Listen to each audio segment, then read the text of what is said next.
seen this time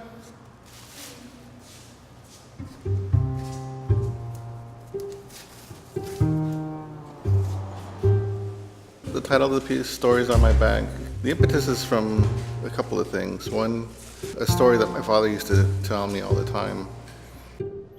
My grandfather was an illiterate, and he left China in 1895 to the United States.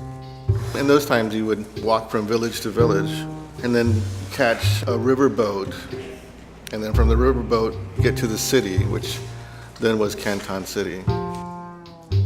When my grandfather reached Canton City, it occurred to him that he needed to inform his mother that he was leaving for what the Chinese called Gold Mountain.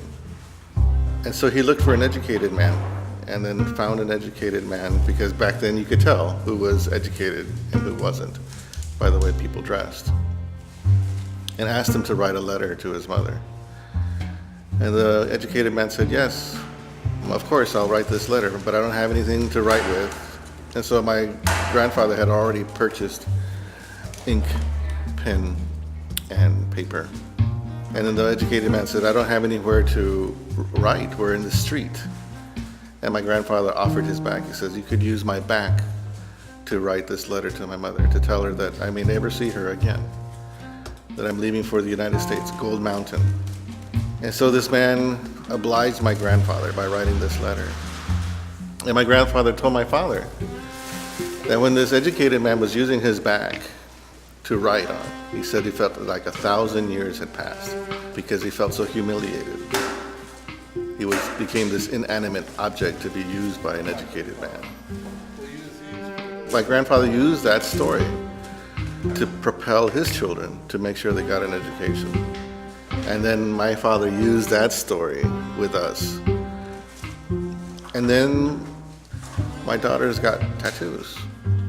They asked my brother, who was born in China, to write our name, our last name, in Chinese character. So they have tattoos of their last name in Chinese form on their backs.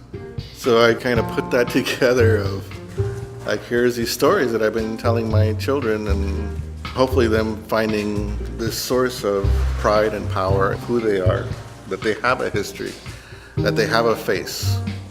And so that's where the title of the piece comes from, Stories on My Back. And it's really a larger metaphor for all of us that carry stories around with us. I think that's what makes us distinctly human.